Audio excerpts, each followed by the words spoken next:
Welcome, everyone, to our first Third Thursday of 2025. I'm Sarah Renee Beach, the program director here at the Writers League. We're kicking off the year by talking all about inspiration and motivation. We're joined by three authors whose work, both on and off the page, deeply inspires and motivates us here at WLT. And so I'm going to introduce our panelists, and then we'll dig into the discussion. Our first panelist is Charlotte Gullick. Charlotte is a novelist, essayist, editor, educator. In May 2016, she graduated from the Institute of American Indian Arts with an MFA in creative nonfiction. She also holds an MA in English creative writing from the University of California, Davis. Charlotte's first novel, By Way of Water, was published by Blue Hen Books, Penguin Putnam, and her nonfiction has appeared in The Rumpus, Brevity, The Best of Brevity, Pembroke, Dogwood, Barnstorm Journal, Pithead Chapel, and the LA Review. Her other awards include a Christopher Isherwood Fellowship for Fiction, a Colorado Council on the Arts Fellowship for Poetry, a MacDowell Colony Residency, a Ragdale Residency, the Evergreen State College 2012 Teacher Excellence Award, as well as the Gold Star for Teaching and Mentorship from American Short Fiction. She's a favorite of ours here at WLT. Thank you so much for being here, Charlotte. Who doesn't know how to work the mute button? Hi, y'all. Sorry to interrupt. No worries. Thank you. Thank you. And next up, we have Deborah. Deborah D.E.E.P. Mouton is an award-winning writer, director, performer, critic, and the first Black Poet Laureate of Houston, Texas. Praised by the New York Times as an artist who defies categorization, her genre-bending works span from stage to page and everything in between. She is the author of Newsworthy, which was translated into German, Black Chameleon, which was named Best Nonfiction of 2023 by the Texas Institute of Letters, and an upcoming children's book, Hush Hush Hurricane. Honored as part of Houston Business Journal's 40 Under 40 class, she has been a contributing writer for Glamour, Texas Monthly, Muzzle, and ESPN's Andscape, just to name a few. We're so lucky to have you here with us tonight. Thank you for being here, Deborah. Thank you for having me. Our pleasure. And last but certainly not least is James Wade. James is the award-winning author of Hollow Out the Dark, Beasts of the Earth, All Things Left Wild, and River Sing Out. He is the youngest novelist to win not one, but two Spur Awards from the Western Writers of America and the recipient of the MPIBA's prestigious Reading the West Award. James' work has appeared in Southern Literary Magazine, The Bitter Oleander, Writer's Digest, and numerous additional publications. James lives and writes in Texas Hill Country with his wife and children, and we're so lucky to call him a friend of WLT. Thanks so much for being here, James. Hey, thank you for having me. And back to Evan's point about the WLT being membership-based, if anybody is joining us and you're not a member, the first two people that message me directly in this, I will pay for a year of membership for you for Writers League of Texas. So hop on and do that, and I'll get with you on your info and do a gift membership after this. Thank you guys for being here. That's incredible, James. We're going to talk about like community and all the ways you all give back in this conversation, but thank you. That's just a great example of the kind of person James is. Thanks so much for being here, y'all. And before we dig in and I start asking the questions I have prepared, I want to say to our audience that we'll be answering your questions at the end of the program. So please do, if you have a question, you navigate to the bottom of your Zoom toolbar. You'll see Q&A, drop a question in there, and we'll get to as many as we can at the end of the program. But yeah, so it's a new year, y'all. That could mean nothing or everything to you, depending on your relationship to time. And that's kind of where I wanted to start our conversation today by asking each of you what a new year means to you as a writer. In what ways do you find it helpful to think about a year in terms of goals and intentions? And in what ways do you think beyond the year? And Deborah, I'd like to start with you if that's okay. Yeah, sure. Time is a trap. Let's start that way. I think the new year for me, and my birthday is February, so I alter my new year by shifting it to my actual birth year because that's more important to me. So I'm at the end of my year. I think the only time that I really consider, the year, the calendar year, the way others do, is just thinking about downtime, and that usually happens around the holidays of being able to get back a little bit of time. But I'm a mom of two young kids, so time for me doesn't really exist. I write at like 3 in the morning, because that's when the house is quiet and people leave me alone. It's wonderful. And so I think, the year for me just really is kind of a marker that I think you set for yourself of when things begin and end. It's an easy way to set up your own deadlines for yourself, but it shouldn't by any means be limiting. Thank you. Yeah, well said. And Charlotte, what about you? How do you think about a new year? Well, first I need to know when Deborah's birthday is. February the 9th. Mine's the 21st. Okay. Hey, let's go. Um, it's a great question. I feel like the New Year's can be both really inspiring and impressive. And so we need to be careful with how we frame it for ourselves. Um, and, like many others, I'm a resolutionary. Like I said, I'm going to do it. And then like, oh, the gym is full with people like me.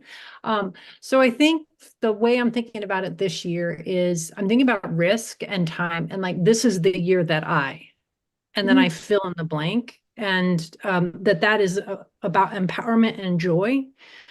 This is the year I try out for the moth, or this is the year that so I think that for me, a framing of it is I'm at a threshold, and what threshold do I want to cross? And that's a helpful frame for me. I think on the other hand, my husband Drew will be like, this is the year that I didn't. Like, so you have to be careful with how you set it up for yourself. And uh, I am really trying to focus on joy, because who knows how the world's going to look in a month, kind of stuff. And so like, I don't want any joy taken away, particularly with my writing. And like to James' point, like community and the Writers League of Texas is such a great place. So I don't think I answered your question, but this is the year that and that's the frame I'm trying to use for my own writing. And then I get this cool opportunity to work with folks as we do the class package. So that's really cool too. Yeah, I love that framing of a resolution, it being permissive and joyful. That's great. Thank you. What about you, James? Yeah, I'm kind of with Deborah, and I've got two young kids, and like time is we have multiple calendars going at once, right? Like, so for my 4-year-old, like her year is like waiting to turn 5 in May, and my son just turned 1 in December. I'm in an MFA program at Texas State, so that's an academic calendar. I have deadlines with my publisher, so there's like that calendar. So like there's all these multiple calendars going at once, very few of them which actually line up with the new year. I I need to make a resolution to make resolutions. It's like it's been a few years since I've done that. I eat the cabbage and the black eyed peas, but that's about it. But no, in terms of like writing and being productive, the new year it doesn't really mean much. Now, if you know, if that's something that fires you up and is gonna like be like, hey, this is, to Charlotte's point, this is the year I write a novel. This is the year I, write X amount of words or whatever. Then by all means, like take every advantage. And I'm sure we'll talk about this more this evening, but any time that you can have some little something, some little advantage that's on your side, like take it. So if you're a person that gets fired up for the new year, then this is a great opportunity to use it to inspire your writing even more, or inspire your routine or your discipline. That's a great segue. So let's dig into inspiration. James, where do you turn for inspiration? And in this context, I'm specifically talking about that initial spark that sets you off on a project or an idea. Where are you looking and turning to for that ignition? Yeah, I mean, the from macro to micro, right? Like the macro is just read. Like I read anything I can get my hands on, which that inspires me daily. Like for the actual work, but it also inspires, kind of like you're always absorbing, you're always taking something in. And then on the more micro level, it's like when something just, I don't know, y'all were using spark and ignite, right? When something just like really sparks, then that's, you just kind of know, right? And I think almost more than anything else in my own writing experience, my own writing journey, this is what I've struggled with, is that initial decision to say, this is a project that I think I'm going to, you know be just as excited about 6 months from now, a year from now, because like you're dedicating a lot of time to that, and you're dedicating it up front, right? Like you don't get to, for those of us that want to do this full time, like you don't get to turn around, and because then how much time has gone by, right? And so, yeah, so for me, it's like, I don't know, when I, at the end of the night, and I've said this before, at the end of the night, I might have 20, 30 minutes to myself once the kids are asleep. And it's like, okay, I could probably read a little bit of one book or watch like one Netflix show, and I always spend those 20 or 30 minutes trying to pick what book to read. And then by the time that I've actually decided, it's like I need to really hit the sack or else I'm going to be dying tomorrow. And so if I can't even make those decisions like on a nightly basis, like you can imagine how much I struggle like making the big decision of like, yes, this is the novel to move forward with. And so for me, it really comes down to like, what can I envision myself continually being excited to write about? And again, I'm sure we'll talk about this later, but like it's not, I don't have to be fired up every single day. There are going to be days that you don't feel like doing the work. And we can talk about kind of like some tips and tricks to get around that. But like, what's the best percent return, right? Like, is this a topic? Is this a theme? Or is this a character? Depending on where you start. And for me, I've started everywhere. Sometimes I write theme out. Sometimes I, kind of have a character's voice in my head, and then just let the story unfold. So I don't have like a specific, step by step, but just whatever inspires me the most, and I think will have the most staying power over the course of the writing journey, is what I'm going to try to go with. And then once you do it, don't look back, right? Because there's nothing worse and more like motivation killer, momentum killer than going, actually, I don't know if I made the right decision. Like, no, you just got to go, man. Also, by the way, I see a lot of you guys are confused about how to message me. If you can't personally message me, so Jana, you've already claimed the first spot because she messaged me from my website, and I didn't say to do that, but that's really smart. So if y'all are not able to like direct message me on the chat, then just go to jameswadewriter.com really fast and message me there. Anyway, sorry to have distracted everyone. That's okay. It's for a good cause. And thank you for your response. I do like that kind of just almost putting the idea through a litmus test of, is this meaty enough? Is this going to sustain me? And thinking that kind of long-term thinking, I think is really smart. So thanks for sharing that. Charlotte, what about you? Where do you turn for inspiration?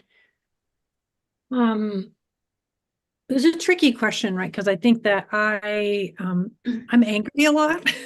So I'm like, so I think of when James was talking, I was like, oh, spark anger, but I don't want it to burn me up.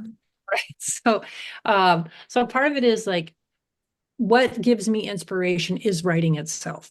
And so these days I have this app called Don't Break the Chain. And I'm like, at 122 days, I'm going to write 30 minutes a day. And I'm giving myself permission to say, there's this umbrella called writing, and maybe that's research, or maybe it's interviewing, or maybe it's actually doing the real writing. And so like, for me, the inspiration is coming from the act itself.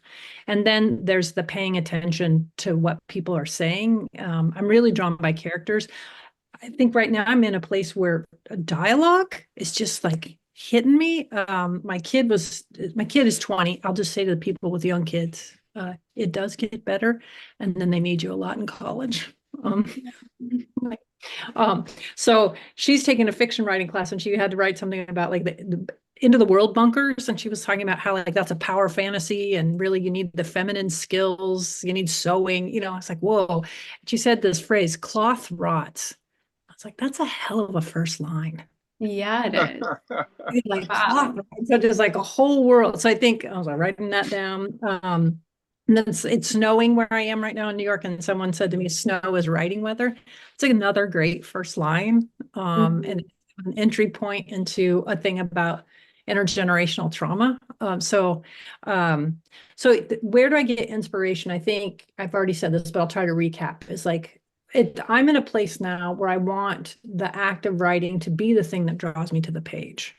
Because I'm a better person if I take that time to write. I'm a better parent, better teacher, better partner. So I think that's been really helpful. And then reading, like James said. I'm 50 pages into Percival Everett's James. Mm. I want to read that one, Charlotte. Smart. Sorry, what did you say, Deborah? I was just saying I want to read that one. I didn't mean to interrupt. I'm sorry. It's brilliant. It's He's a brilliant. genius. And so I think reading, but I think, I guess the asterisk to all that I'm saying is that undoing the myth that we have to be inspired to write. Like you don't, I have the muse and the muse told me what to write, and then I only write on those days. I think the muse is more likely to show up if you're there. So Oh, well said. Deborah, what about you? What do you have to add? Where are your specific places you're looking for inspiration? I don't look for inspiration, honestly. I think that I'm overwhelmed by inspiration most days. Like I find something that James and Charlotte both said without saying is like the listening part. It's like I think that writers have this really keen ability to listen and to see things that no one else sees. Like I always see the person who's like picking their boogers in the grocery store, like always. I'm always the one that catches them, right? Like I'm always the one that's like, you're picking your wedgie right now, right here. This is the place.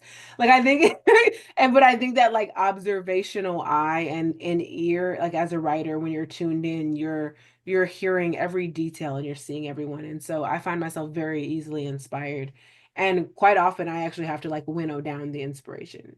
It's like I usually have a very long list of like possible projects. Someone will say something, I'm like, that's a novel. And I write it down. And then I do kind of what James did is like I put it away. And if it haunts me, then I come back to it. Right. If it's not going to haunt me, then I'm probably not going to stick with it. And I've never like processed that, James, until you were saying it. But I think like for me, like I need the characters to wake me up in the morning and be like, are you going to come talk to us? Yes. Like, if you're not gonna come talk to us. And it's not a thing where it's like, oh, I'm inspired and now I want to get up and write. It is like a twisting of an arm of a teenager, at 6 a.m. right before their alarm clock goes off. Like it's much more of that feeling of like I'm kind of yanked into it. And I notice when I do, the more that I genuinely give over it to it without being my arm twisted, the easier it becomes to come back to it over and over again. When I neglect it, much like Charlotte said, I'm a horrible person to be around, right? Like my husband immediately knows when I have not been writing because he's like, you are edgy. Like, can you go do that magic thing you do just to get back right? And so I think like when you're a writer, you write, right? And you're inspired very much by everything that's around you, and you just have to find a way to focus it. Yeah, I want to piggyback off something Charlotte said, if I can. Yeah. I really like the idea of like the not waiting for like a specific inspiration or like the kind of the general way we would think of inspiration. And there's a quote that's attributed sometimes to Faulkner, sometimes to Raymond Carver. This happens a lot in writing, but basically, one of them said, "I only write when I'm inspired, but I'm inspired every day." And that's, I think that's kind of the way that you have to do it a little bit, which is that, I liken it sometimes to like going to the gym. Like if you really don't want to go work out, or if you really don't want to fold laundry, like there's something you really don't want to do, and then you make yourself do it, almost always you're going to feel better after. And even if you didn't have like the best workout, or even if you didn't fold the towels like the way that your wife wants and has told you to do a million times, at least they're folded and at least you worked out. And I kind of take that same thing for writing. Like there are days when I would just like absolutely feel like there's no way I'm going to write anything good today. But if I force myself to do it, then sometimes I end up having a great, like really productive day. Now, sometimes I don't, and that's okay. I feel better having at least given it an attempt, and maybe I've purged myself of some bad writing, or maybe I've stumbled upon a great idea that I know I can improve later or whatever. But you know, it's tricky, and it's a balance, because we want to have grace with ourselves. I think that's so important, like to not be like a taskmaster or whatever. Like, you don't, I don't, I'm not trying to say that like discipline is everything, but I think it's like knowing when to be disciplined. Because at the end of the day, like only writing is writing, or in Charlotte's case, like research or interviews, like, um, and if you really want to do this, and if you really love it, and want to take it seriously, then at some point you do kind of have to prioritize it, right? And that can be tough. Like, I get it. That can be tough because we all have a ton of responsibilities, because the world is usually on fire, sometimes literally. And so it's tough to like say, hey, I'm going to light this candle, and while this candle's burning for the next 45 minutes, I'm going to write, or for the next hour or whatever. But you just kind of have to, right? Like, and you'll feel better after. Like Deborah said, like, definitely if I miss like more than a day or two, like, I get super, super edgy is a great word. Mm-hmm. So you mentioned some kind of like tips, and I wanted to ask you all if you have some like kind of practical tips for staying motivated, for staying on track, for getting to the page every day. Or maybe it's like an organizational tool you're using once you're at the computer. What are some practical tips or some hacks or some, any wisdom you can impart to us? Deborah, what about you? I would say the first one is, and I'm looking up at it, that's why I was looking, but I have a giant whiteboard that sits like adjacent to my writing space, and it has the project. I'm always working on more than one project.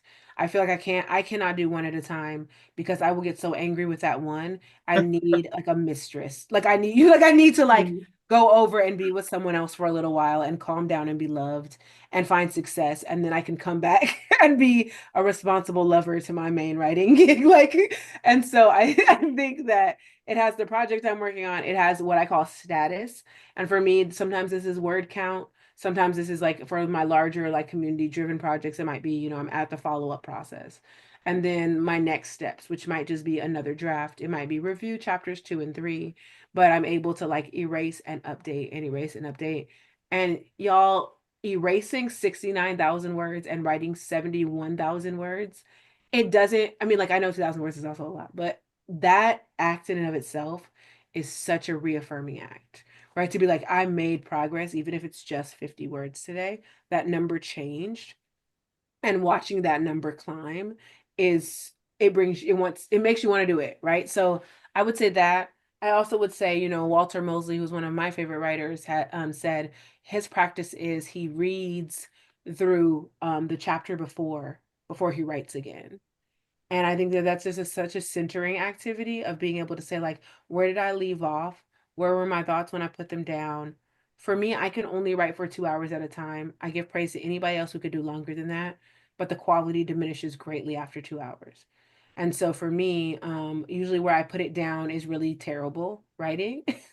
But it's a good thought, right? So I might be able to go back and pick up, a couple pages into the last thing I wrote, and to make some edits that feel a little bit better and feel more like I want to write, and then continue writing. So those would be like my two things I feel like really help me kind of stay grounded in the work, and when it's getting difficult, remind me that I'm making progress.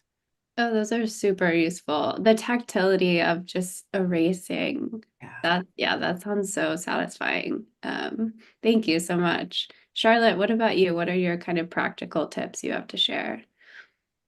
I think building on both of what James and Deborah have said is, one is I handwrite one page every day that I can. And handwriting for me is super important because it feels more organic and more connected to my body. Like it's an actual tree that was the book formerly known as a tree. Like the computer feels a little intimidating. Like I need to know what I'm doing. And so handwriting is really important to me. And it's like, if you read those, you're like, she's the most boring person in the world. Like, I gotta do this, I gotta do this. And except for the last third or the last quarter, I'm just gratitude. I'm grateful that I have the opportunity to write right now. I'm grateful for words. I'm grateful for community. And also there's another huge topic, but like I have a lot of people have creative wounds, like people who said you can't do that or some kind of deep scarring around it. And so the getting to heal through gratitude is really important to me. And then part of the reason we moved to New York is that my sister is disabled and her partner became disabled. And so I get to write. And how long do I get to write? And that can feel very heavy for people, I think, or like, oh, that's too, but it's very motivating to be like, it's a window we get. And then I also have multiple projects. I never thought of it as like my Sancha or my Sancho on the side, but I'm like, I'm not going to think about that differently because I get bored with my own work and it doesn't have any energy to it. And so I need a spark. So I'm going to go look at something else. And I get the objectivity and the distance I need.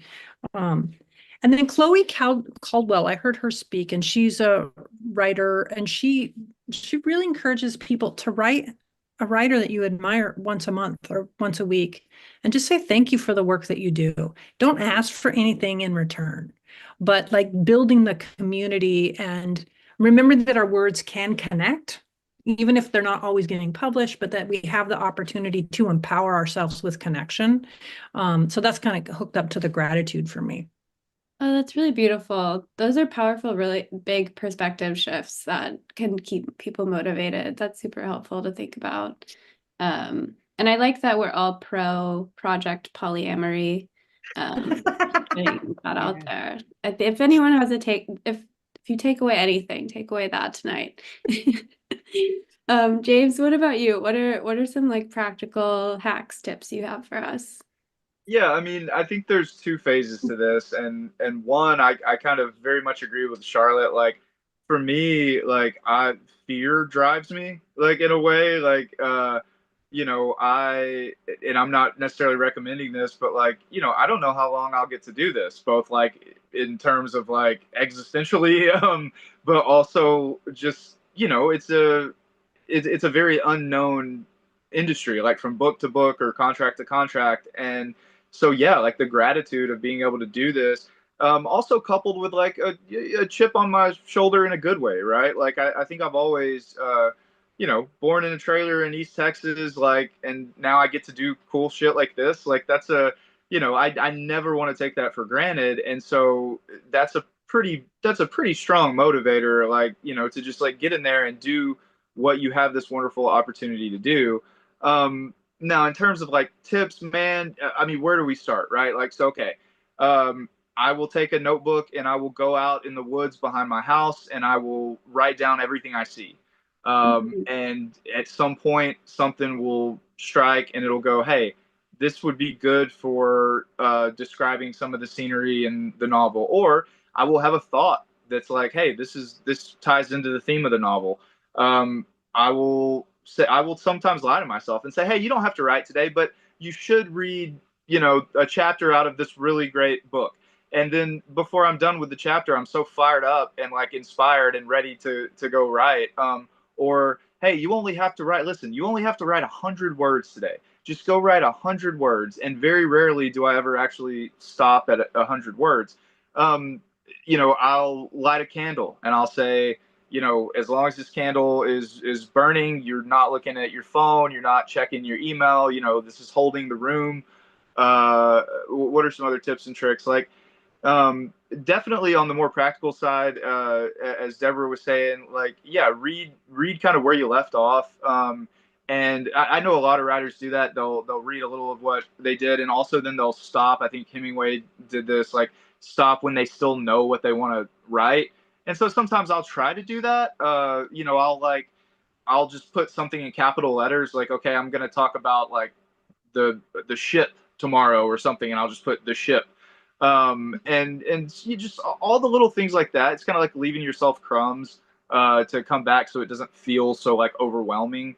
But yeah, any of that stuff. I mean, it's really like I think the first thing that you really need to do is find your why, like whatever the reason that you write is, whether it's to heal, whether it's free therapy. I mean, I talk about that all the time. I have terrible insurance, man. Like it costs a lot to go to therapy, and it does not cost anything to sit down and write. So you know, there's all these reasons why I write, and even if I don't necessarily have to run through the list every morning or every night when I sit down to write, sometimes one of them pulls a lot stronger than the other, you know? And so, like and I have little mementos everywhere. I have like one of the first poems I wrote that like inspired me to write my first novel. I have that Joker framed, right? To Charlotte's point, I have like letters from readers and notes from readers and like even like some artwork and stuff. And I'll put that somewhere. And it's just like at any day, you know, one of those things might be the thing that like goes like, no, dude, like sit down, focus, like do the best you can for X amount of time. Again, I'm very much with Deborah. 2 hours, and it's like, okay, I need to go on a walk, or I need to eat something, or I need to like reset. And you know, nowadays it's like 2 hours is probably going to be it because I've got kids and classes and everything else. But if it's a day where I'm doing nothing but writing, I'll try to break it into 2 hour chunks, you know, which even that, like, dude, by the third 2 hour session, it's drivel at that point. But again, that can be good, right?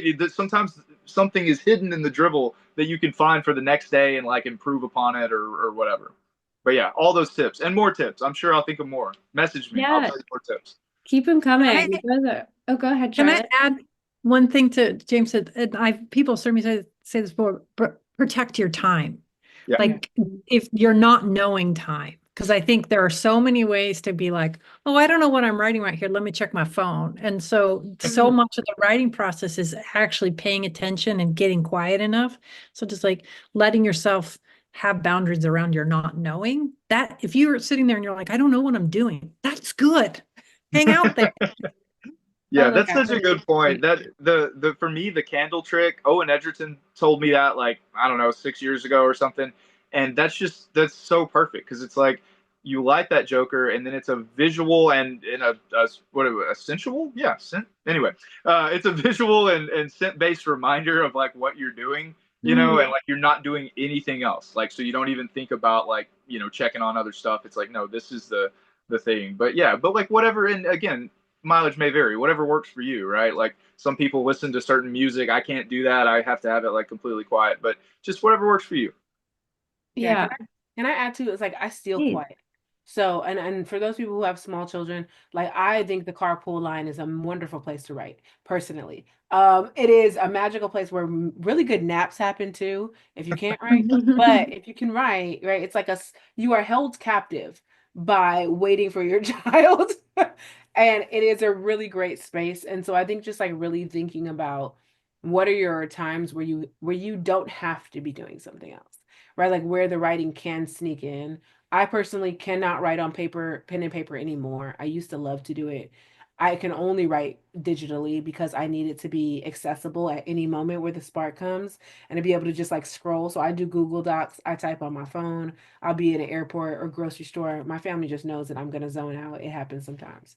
But my editing has to be done on paper, right? Oh, And interesting. so when I edit, I print out whatever the manuscript is, wherever it is. And then it has to be like old school, right in the margins. But I cannot, you know, like that's that. So that's when I'm getting to pen and paper, it's like, oh, now we're getting down to like not just the word vomit, but really refining what this thing needs to be can only be done by hand. And so I just think it's like this thing, you know, James said earlier, like find what works for you and kind of stick with it. I think you have to try a few of these things for yourself. Yeah. For me, the candle would give me so much anxiety because I'd be like, oh my God, it's gonna burn out. Oh my God, oh my God, like, I can't. And that's like you said it, and my heart was like, oh, I can't do it. But I think like you find what works for you and then you just kind of like ride that out, you know? Absolutely. Definitely. Charlotte, I want to go back to something you said about protecting your time, because I also wanted to ask you all kind of how do you balance all of your commitments as writers and teachers and people with loved ones who depend on you? Does balance exist? Is it just these stolen moments? How do you protect your time? How do you center writing in your life or make peace with it, taking the back seat at times? I think part of it is being able to articulate what we need.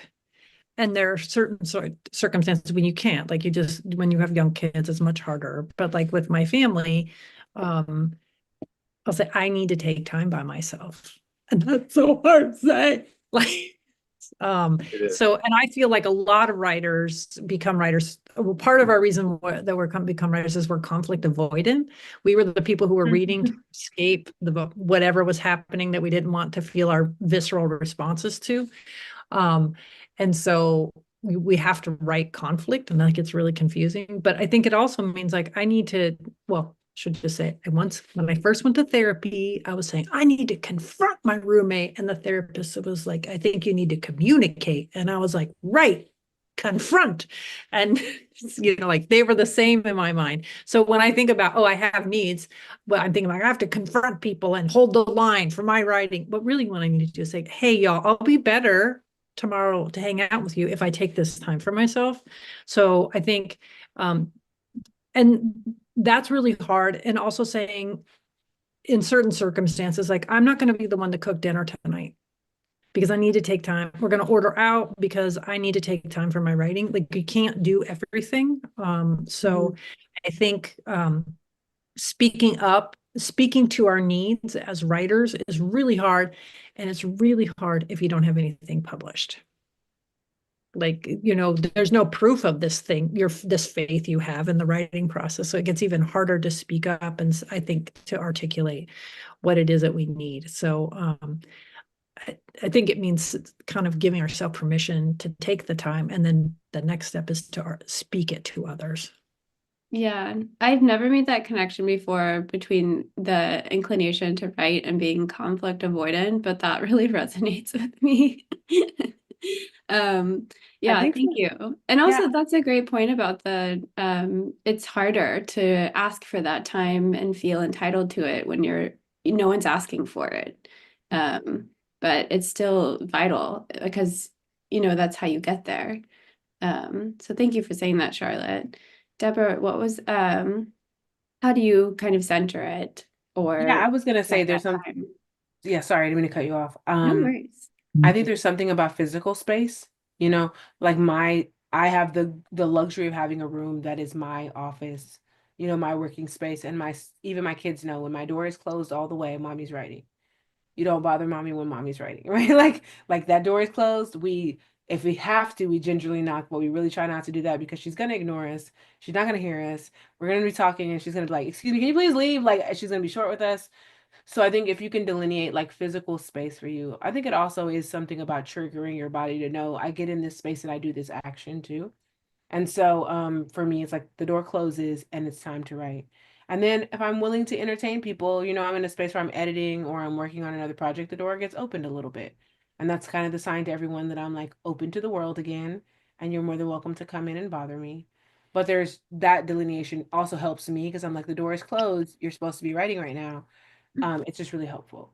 And so if you can, whether it's a park bench that you sit on, or if there's, a special corner or a pillow that you always hold closest, I think the more routine you can make the work, the more you give yourself the ability to show up consistently because it now is like built into your schedule.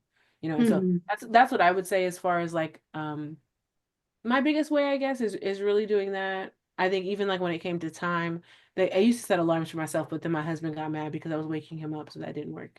Um, and so I think just like training your body to know when something happens. I mean, and I think James, you're probably doing this a little bit too with the candle, right? When that candle gets Yeah. lit, it's something that says like the candle is lit now. It's time to write. So Yeah, absolutely. I might be training my nose even more, right? Like this. yeah. But you're right, Deborah. Like for me, is like physical space is a huge one, and so like when we moved into our house out here in Canyon Lake, I had an office, and it was beautiful, and I decorated it exactly how I wanted, and it was perfect for writing. But when we had another kid and didn't have another bedroom, like now my office is a nursery, and so as I'm in my camper right now. Now I'm fortunate because I wrote my first two novels when I was living in this camper, and so like there is that muscle memory to where it's like, oh, I'm in the camper and I write here, so it's not that bad. But uh, to go back to what Charlotte was saying, which I agree. Thank you for saying that about asking for that space. Like yeah, it's tough when you're not published. It For me, it hasn't changed since I am published. I still feel incredibly guilty, in part because I am so conflict avoidant, people pleaser, like all of those things. You know, I feel terrible when I have to go on the road to do a book event and I leave my wife with the two kids, right? And it's like it's not the end of the world. People have been doing it for a really long time. No, everything's going to be fine, but I feel awful. And so, if I can't find those spots, kind of like what Deborah was saying, if I can't find those spots during the day in between classes or during nap time or whatever, like to get some work done, then I feel really guilty asking my wife, like, hey, I need a few hours tonight because she's just worked her ass off all day too, right? And now I'm asking her to watch the kids while I go do a Zoom in the camper, right? Like literally this moment I'm feeling guilty. And I've struggled with that. And so I'm not necessarily, saying that like there's like a silver bullet to feeling, okay with it, but again, I would go back to like at some point you are going to have to prioritize writing, even if it's only it doesn't have to be every time, right? Like, but yeah, there's times I've had to talk to my wife and go, listen, I'm gonna go out to I'm gonna go out to our friend's ranch and stay in her cabin and write for a few days. I just have to. Or, hey, I can't join for the family reunion this year because I've got this event or because I'm behind on a deadline. Like there are times when you're gonna have to say no. And I think maybe more than trying to like make yourself not feel bad about it, you just like accept that you are gonna feel bad about it and then you do the work, right? If anything, maybe you just use that as motivation. Like, I don't want to feel this guilty and then not get anything done. But yeah, that is a tough thing, and I think in particularly it's tough for writers because most of us are cut kind of from a certain cloth that like doesn't necessarily want to ask for the things that we need.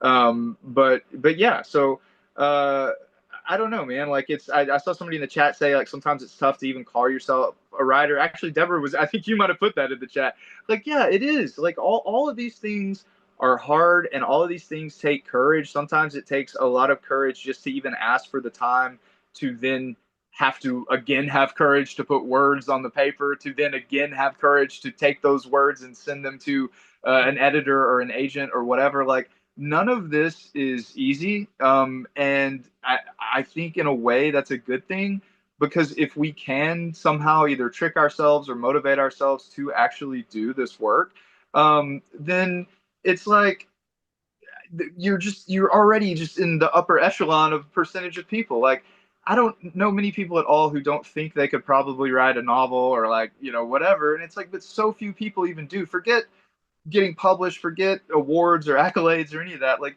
just writing a novel, I think is like probably like my greatest accomplishment. And I mean, like if I had just put All Things Left Wild in a drawer, I would still be like the old man telling my grandkids, like, I wrote a novel, and a lot of people say they're going to, and they don't. So like to me, like that's the achievement. And if you have to let some people, if you have to disappoint some people along the way, I think that's life, is it not? I mean, right? Like, it's so hard to keep everybody happy and then still be able to accomplish what you want. And I think, I think that just applies to anything, not just writing, right? It's like pouring from an empty cup and all of those things. Like, like Deborah said, like if, it makes her a better spouse, a better mom, like all of those things. I completely agree with that, right? Like there's something cathartic about it because it's kind of in that cosmic way, right? Like what we were meant to do and what fulfills us. And if we're not fulfilled, how are we then supposed to, uh, impart our love and wisdom and ideas of fulfillment onto other people? Mm-hmm. So Can I like, ask- Go ahead, sorry. Charlotte. No, go ahead, Are the Charlotte. takeaways tonight are it's okay to feel guilty and not know what you're doing, right? Yeah. Absolutely. Yeah. It not only is it okay, I think that's like the baseline. I think that's normal. Mm-hmm. Yeah. And I'm Well, sorry, Deborah. No, I was just gonna say it's funny because I was watching Ta-Nehisi Coates was doing an interview and they were like, what would you say is why you became, such a good writer? And he was like, I'm not a good writer. And I was like, whoa, what do you mean? And he was like, I'm not a good writer. I've just done it longer than everyone else who quit. Wow. Right. And he was like, so like that's how you have to conceptualize it, is like, as a writer, are you going to stick with it long enough to, have done it so long that it lives in your muscles and it lives in the way you think about things and it comes out the right way because you've done it and failed so many times, and that you now know what it needs to do to work? Or are you going to not write the novel, right? Like, are you going to be the one sitting on it? And for me, that gave me such freedom to not feel like I suddenly had to become a master of all things. You're not going to read every book. You're not going to know every reference. It's never going to happen. Like never going to happen. And someone will make you feel like you need and it doesn't matter how much you go to school, how many degrees you have, you will never know all of the literary references. Just let it go, right? Mhm. But you can start to know what your craft looks like really, really. Mhm. And so I That think it's a matter of that, right? Of like figuring out, what does your voice do? How does it move? How can you wield it? Like, that is the craft. I think that Well that's the said. best. That's like the best thing I've heard tonight. Like that's honestly, Deborah, that's perfect. Like I can tell you people firsthand. I'm in an MFA program right now, and I get there and there are these kids, and they are kids. They're like 23 years old, and they are so like many of them are much more well read than me, and they're like, "Oh, you don't know the short story from 1983?" And I'm like, "No, I have no idea." But on the flip side, they haven't necessarily read the things that I've read, right? And so like it's all everything that you read, every habit that you practice when it comes to writing, and even some things that aren't writing but that will absolutely work their way into your writing. Um, that's just your journey, and that's just your path. And I know, and sometimes I think people might push back on that and say like, no, we want like very tangible like examples on things, but that's tough because this is all subjective. It's subjective whether you like somebody's writing. It's subjective how you write. It's subjective. Like anytime somebody starts to like give you like hard and fast rules, like this is how you do it, like just look the other way, man, because that's not that there is no one size fits all to this, and that should not be terrifying. That should be, like Deborah said, that should be freeing, right? Like that should give us like the permission to do it however we need to do it. 100%. Oh, well said. Thank you all so much. And I want to talk a little bit about the inverse of this kind of like protecting our time, finding our, quiet space. A big part of writing is also building that community and being in conversation and around other writers. How does community factor into kind of your inspiration, motivation, and kind of moving projects along and your writing life in general? Um, Deborah, I'll start with you. Say it again for me. I'm sorry, I was processing as you were talking. Oh, no worries. We can go to someone else first. I just was going Yeah, to say I'll do start with that. you. I'm sorry, I was like listening Okay. and reading and like, yeah. No, there's a lot Yeah. happening. No, Charlotte, what about you? How does community factor into your writing life and kind of how you stay inspired and motivated?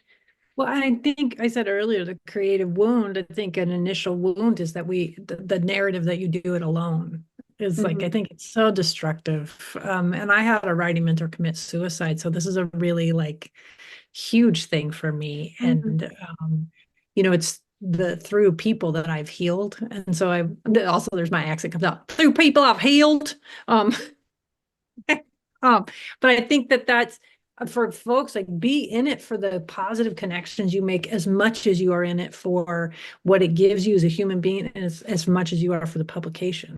Because I think the community, really, stories are so primal. They're like they are our great connector, and they're the great common denominator. Everyone has them, and so like whether you write or not, that's a different thing. So I think remembering that stories are connected to a primal need for community is huge. So I do write by myself, but then I have people I exchange pages with, and give feedback from, get feedback from.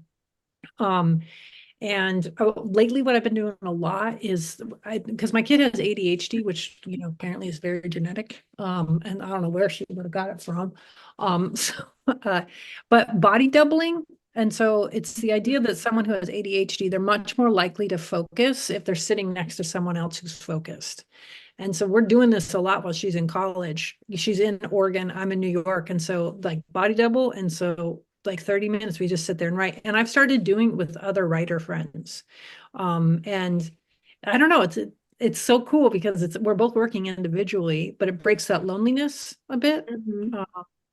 And also being parts of other communities where we get together semi-regularly to just check in about writing, and then it's become a life thing because people been going through some heavy stuff. So I think that's what it is for me. I think it can be really hard if you're someone who doesn't yet have your community. Like it can be like, well, how do I join a writer group? But I think the Writers League of Texas can help with that. Mhm. I do believe that. So I think that, and also that it's back to the risk of asking around, hey, I'm looking for a writing partner. I'm looking for a writing group. But it's also knowing yourself. I have been part of a writing group and I do not have time for chit chat.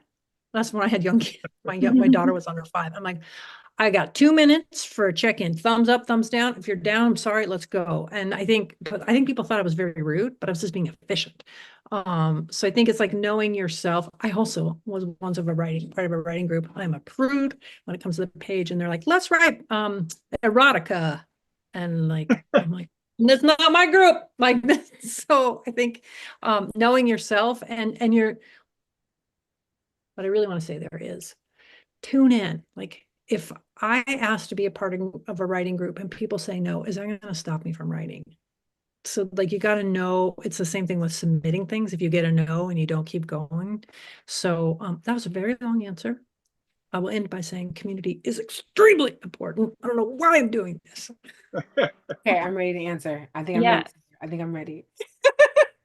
I think community is super important. I will say I'm not good at writing groups because I get distracted and people want to chat, and I'm also not a chit chatter. I'm like, shh, just be in the space, just be in the space. And so where I find community is in editing, and then I think for me is like in the concept phase. So fellowships, to being able to go to a residency and to spend time where I have my own personal quiet writing time, please leave me alone. But then being able to bring that work to a table of people and say, hey, can I read a couple pages? Or do you mind? Here's a couple pages, just reading, and we'll swap and figure it out. Those things are really important to me. I will say though, like I also think when we talk about like being a good literary citizen, it's also about the things that go beyond the writing part, which is like do a book review. If you're a published writer and someone asks you to do a book review, please just do it. They're the hardest things to get from people ever in life. I mean, it's like purgatory. So just like if they ask you and you have the capacity, just do the thing and put your name on the back of the book, please. It makes life so much easier.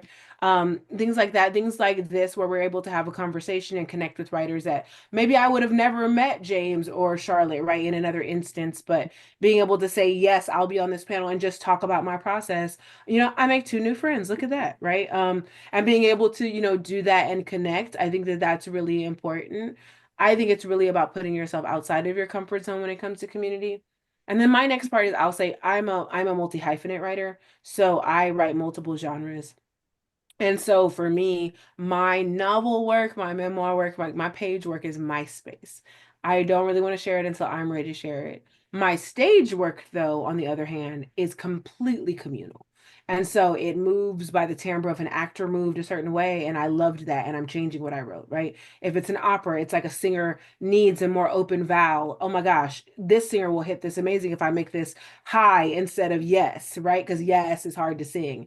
And so I think having a space where your writing is very, very communal makes space for you to also have the really private space and not feel like you're detached. So that's what I'll say. It's like there's a season for everything, right? Mhm.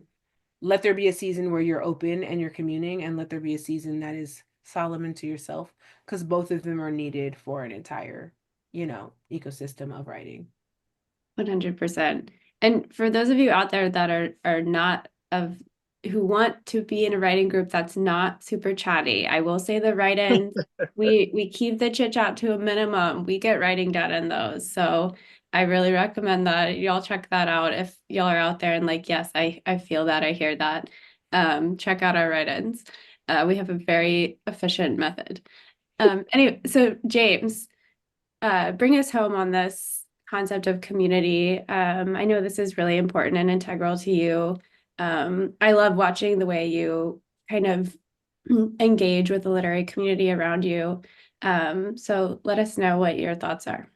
Yeah, I mean, it's a little bit of it is like just pure selfishness because I love this and I'm so grateful for it. And to me, like to quench kind of like this weird need I have to like prove to myself that I'm doing like the right thing and taking the right steps is to help as many people as I can, talk to as many writers as I can, whether they're on their 20th novel or their first, because I do just as both of the other panelists said, like it's not a solitary thing. Now, I will say, like, for me, writing groups are not my jam. I like workshops and stuff like that. I mean, I have to do them for the MFA program, but I don't like it. I have so many voices in my head when I try to write anyway, and I second and third and fourth guess myself, that a lot of times bringing more voices in only makes it more complicated.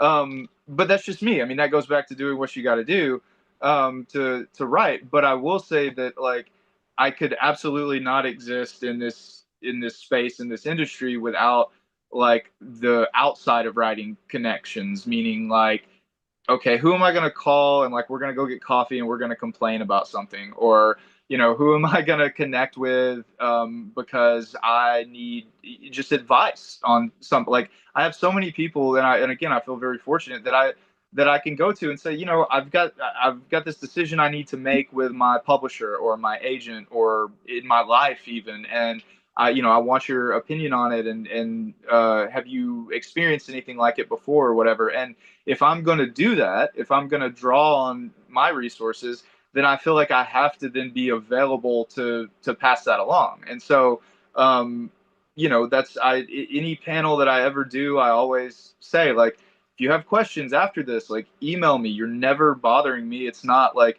I might not respond to you in 20 minutes, but I promise I'll respond to you, and we can get to the bottom of whatever your question is. But yeah, I mean, but like Deborah said, like blurbs, oh my God, like it is the worst thing ever to ask for blurbs. And it's the only thing worse than asking for a blurb is when you get told no. Now, is that author just protecting their time and doing what they have to do? Yes. Does that make it feel better? No. And so if somebody asks me for a blurb, I have like a kind of an unwritten rule that's like, I'm going to say yes.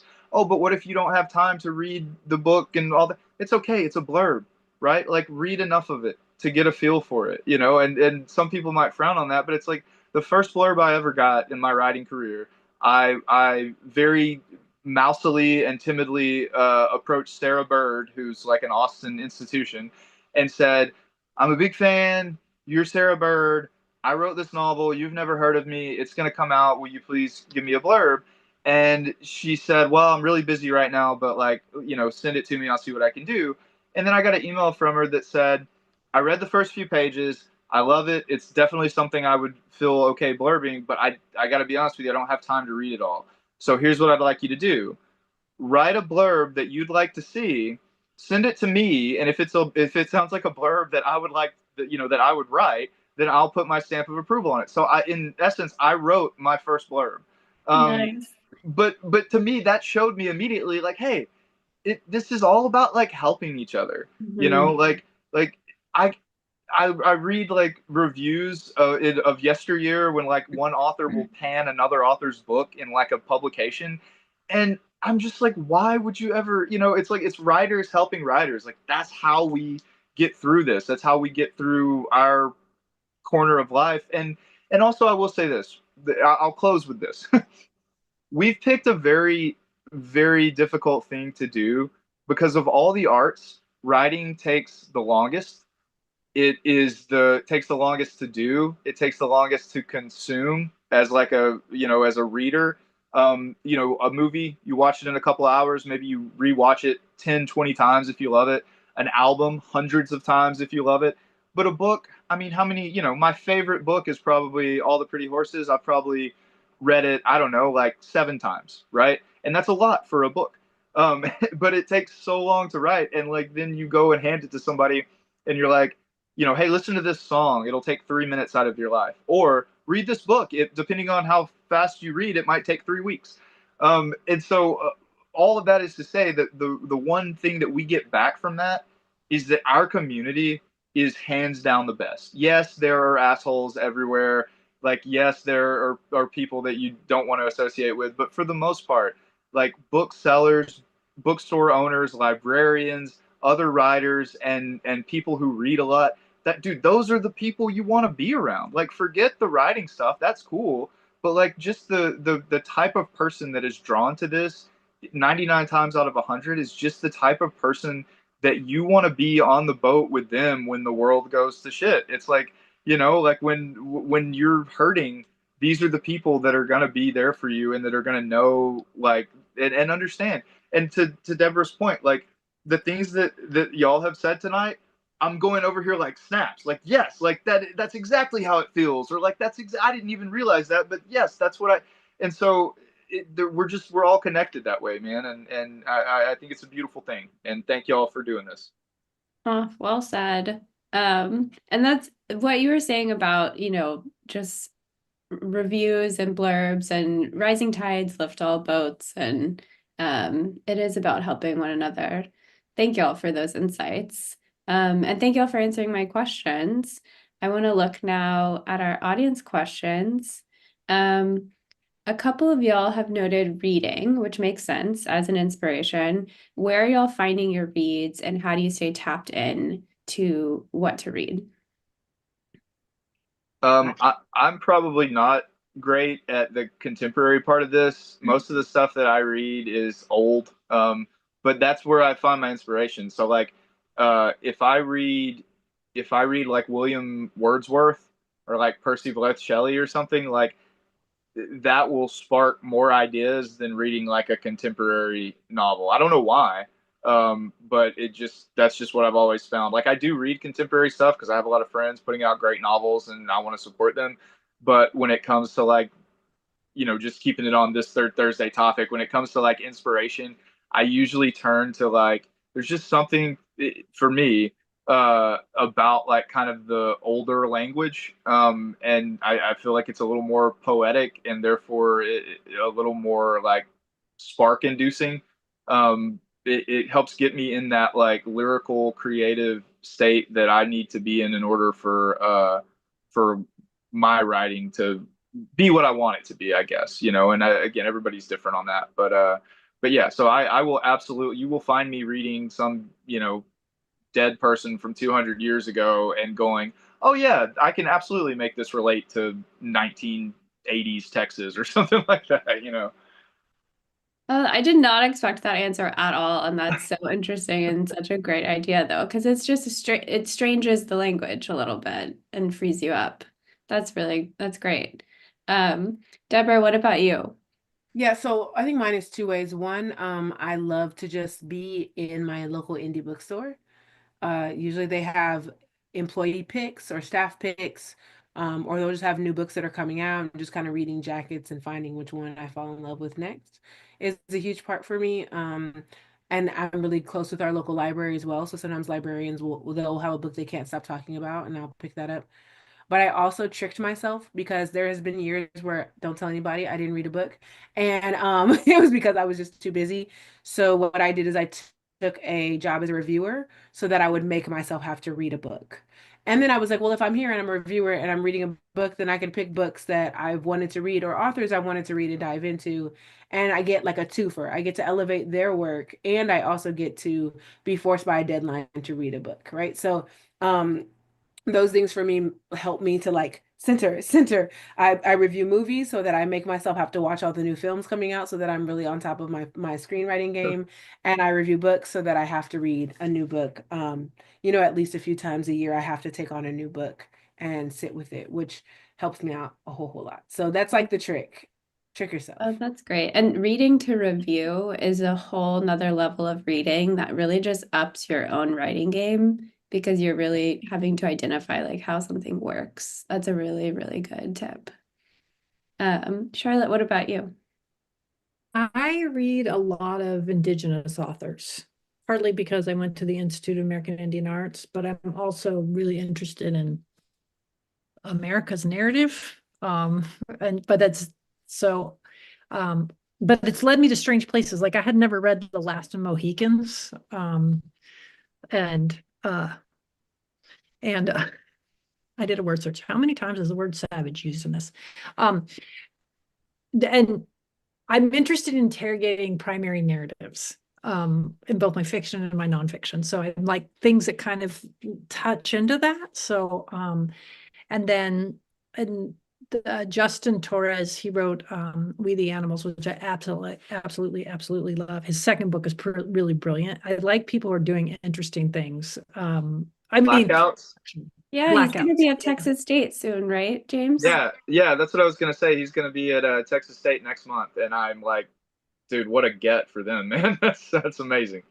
He came to Austin Community College when I was there. He's a really kind person too. So I think I'm interested that so for inspiration, I'm trying to do some really ambitious things with one of my novels and how it's not a straightforward book, and I'm seeing how other people do it.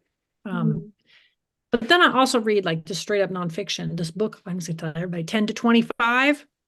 It's about the adolescent brain. Amazing. Oh, that's the one that talks about how, yeah, I know which one you're talking about. So it's changing my teaching, my parenting, like how I'm approaching this stuff. That totally has nothing to do with writing, but it also the things that can change whether a student or a new employee does well is the story they get told about who they are in that space. So I guess I'm back to primary narratives in a way. Anyways, I can go on and on. No, But I feel like that. I was just going to say, I have a kid who has a lot of books in our house, and so I've been reading a lot of YA too, and some of it's really good. I feel like all of it has to do with writing, though. Even if we're not approaching it that way, like I definitely would much rather read like a book on Western philosophy or like I don't know, like astrophysics or something than a lot of the books that are being published today. And even like when you're just when you're just allowing yourself the space to learn and grow like as a person or a reader, that just it can't help but make its way into your writing somehow. I mean, it just we don't it's almost impossible for us as writers to truly and fully compartmentalize. So like the more that we do, I mean, like watching movies, absolutely, listening to music, absolutely, like all of that stuff, anything creative is gonna like somehow find its way find its way in. I was reading a book on farm welding, and it started as like a writing thing because I needed to know like specific things, for a scene. And then you just go on rabbit holes, man. Like I'll waste, I say waste, I'll spend many hours just going down research rabbit holes, and you never know when that'll pop up in whether it's this project or three projects down the road. Like it just I don't know, some of the coolest ideas have come like just accidentally.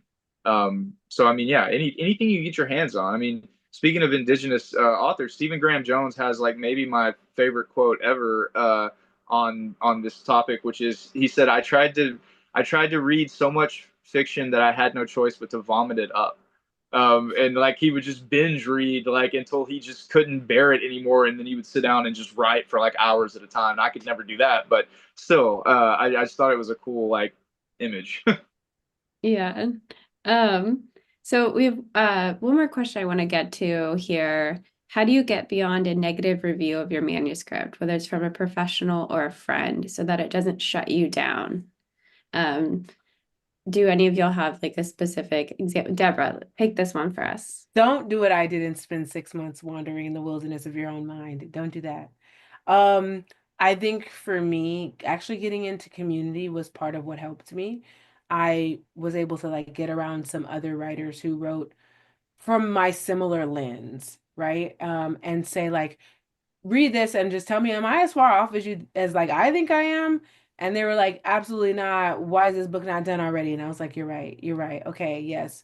And then a friend said something to me that I think I took with me forever. She was like, we need this book. So forget about all the other voices. I think it's something about finding your audience or letting your audience find you and remembering why you wrote it. That's a really big part of pushing past whatever that review is. I had a professional tell me, I won't even go there because then I'm gonna end up saying who the professional is.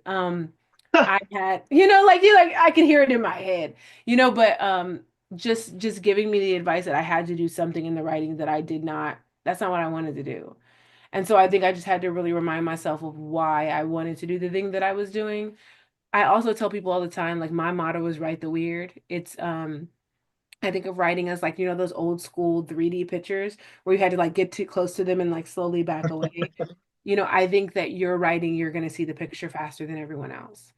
And it doesn't mean that the picture's not there. It just means that they can't see it yet. And they need a little more time with it. And it was made for your eyes to see. So I just think like giving yourself that is like you see something in the work that someone else can't see, and that doesn't make it wrong. It just makes it different, right? And maybe makes you a little bit more keen than with that picture than some other people are. And so hold on to that, you know? That is And very well said. something that you can literally do right now, if that has happened to you or you're feeling that way, pick your favorite book. And if you've heard me say anything about writing, you've heard me say this before, but pick your favorite book in the world, the greatest book in your opinion that's ever been written, and go to Goodreads or go to Amazon or go to whatever your review platform is and read the hundreds, and if it's popular enough, thousands of one-star reviews, right? Like, that's your favorite book, and yet there are people that think it's a total piece of shit. So that is a good thing. Like, this is subjective, and if whether it's a friend or a professional, if somebody doesn't like what you've done, or has a harsh criticism of it, like, it's okay. They can do that. Let them do it. But like, that's not the end all be all. Nobody gets the final say on this except for you. Like, it's your story. And that's not to say that you can't ever take constructive criticism and to just, like, bully your way through without ever looking at something. But there's a difference between taking what somebody says and putting your own writing through kind of the stress test and go, okay, like, I'm gonna try to look at it this way and see if I can see it, but don't try to bend over backwards to fit somebody else's narrative or opinion of what your writing should be. And if you feel even remotely confident about it, then, like, just go with it, roll with it, man. Like, I I think maybe my first, like, one-star review on Goodreads, like, probably made me feel some type of way for just a second.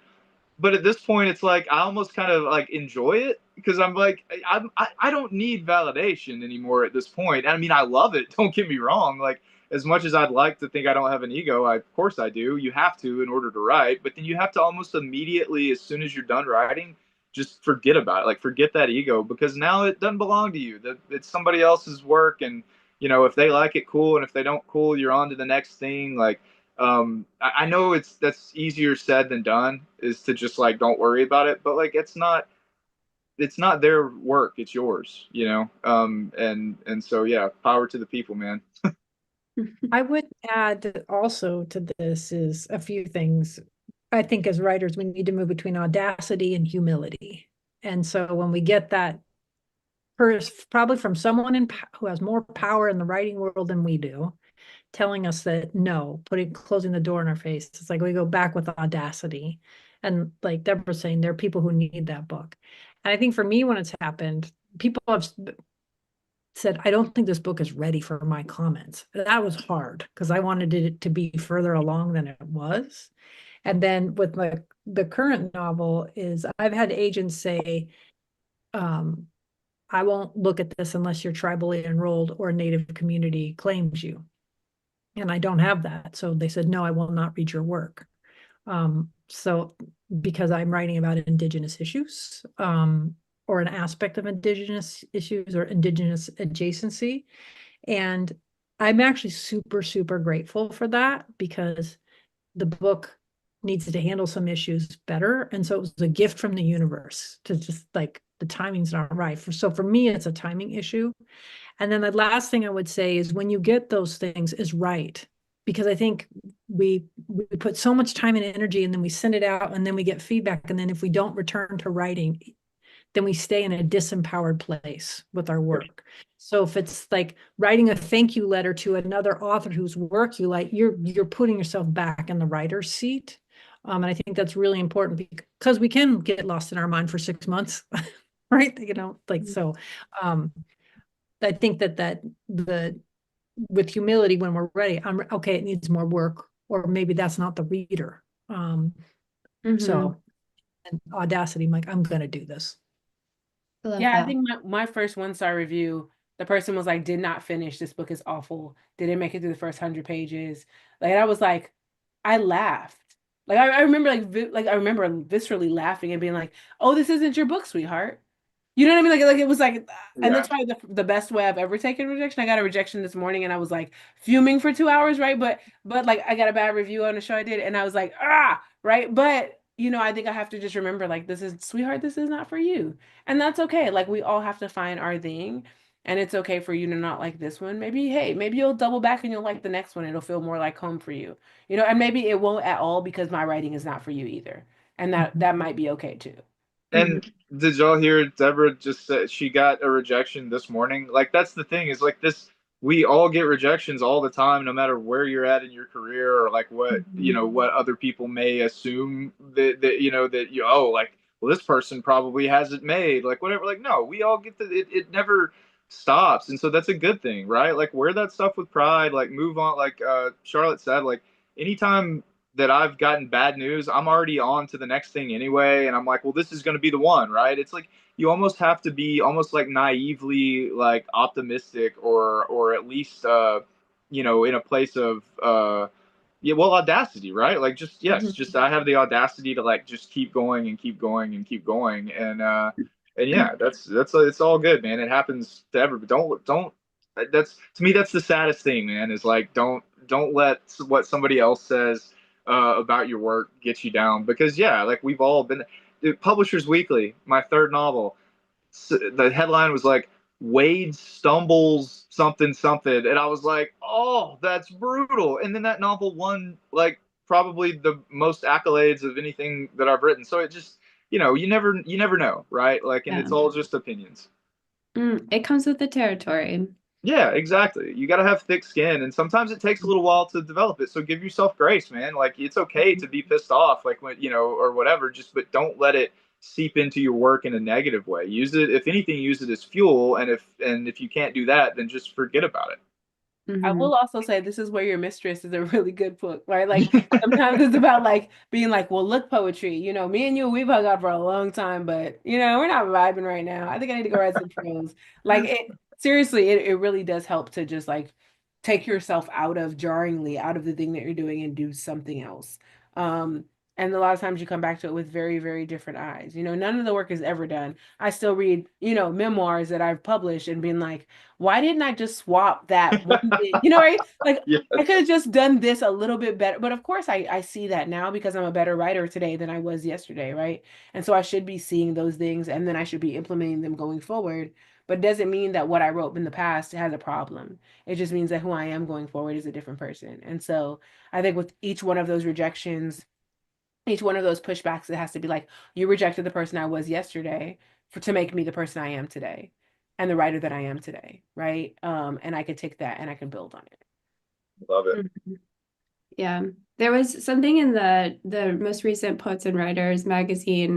They had an inspiration issue, and the poet Laura Cronk wrote, "Writing is an action to become absorbed in more than it is a product." And so the most we can be absorbed in that action, that's the secret sauce. That's where we want to be. Um, but thank you all so much for this. This was inspired. I mean, I know that was the name, but I feel inspired. I feel motivated. Um, I can't thank y'all enough for spending this time with us this evening and giving us all your wisdom. Um, I hope y'all had a good time. And thank you all for joining us on the Zoom and the YouTube live stream. Thank you for being a part of this community. This is a joy to get to do this. So thank you all for spending your Thursday with us. And these authors, if you're looking for inspiration, look no further than their books. They're incredible writers. These books are incredible that we've picked out here for y'all. So go to that link, buy a book, and I promise you'll be inspired by their words. So yeah, have a good night, y'all. Thank you, Sarah. you. Thank Thank you guys so Evan. much. Yeah. James. Nice to meet you. I mean, I'm James. Nice to meet you too.